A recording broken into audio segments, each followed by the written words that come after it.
Alright, let's dive into something that's been buzzing around the internet lately. Tim Robbins, the 67-year-old actor known for Top Gun and The Shawshank Redemption, recently made headlines after a quirky appearance on the Today Show. Here's the deal. Host Dylan Dreyer asked him how he keeps his memory sharp, and his response? What was the question? Classic, right? But here's where it gets interesting. Personally, I think this moment says a lot more than just a witty comeback. It's a perfect example of how celebrities navigate these kinds of interviews.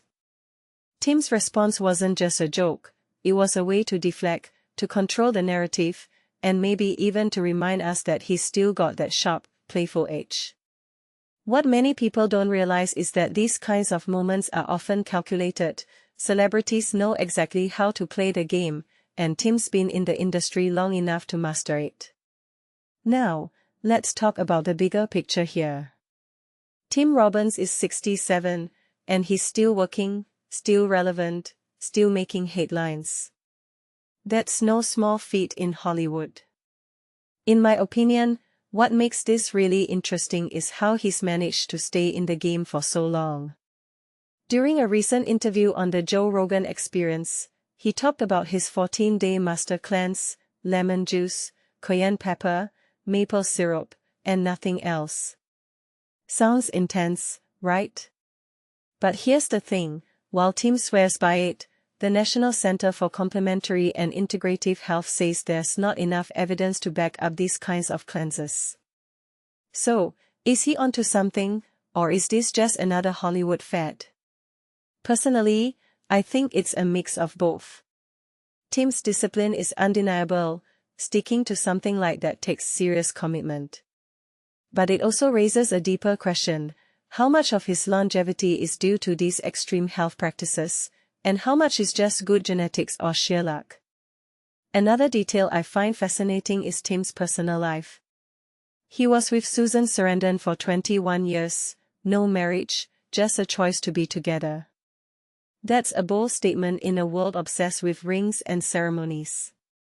From my perspective, their relationship was a quiet rebellion against societal norms. Susan once said she thought not getting married would prevent them from taking each other for granted.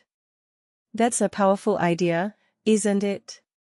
But here's the twist: after their split, Tim married someone 30 years younger, only to divorce 5 years later. What this really suggests is that even someone as enlightened as Tim Robbins isn't immune to the complexities of love and relationships.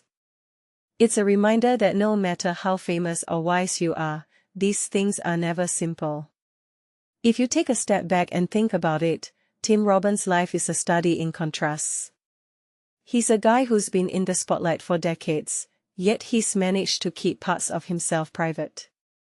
He's disciplined enough to do a 14-day cleanse but also self-aware enough to joke about his memory on live TV. One thing that immediately stands out is his ability to adapt, whether it's his career, his health, or his personal life. He's always evolving. And that, I think, is the key to his longevity. In a world that's constantly changing, Tim Robbins is a chameleon, and that's what makes him so fascinating.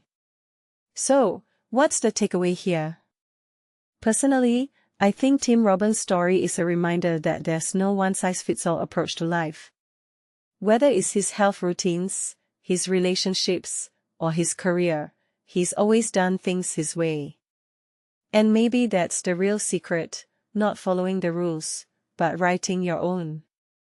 What do you guys think? Is Tim Robbins onto something, or is he just another Hollywood enigma? Let me know in the comments below, and don't forget to hit that like button if you enjoyed this deep dive. Until next time, keep questioning, keep exploring, and keep living life on your terms.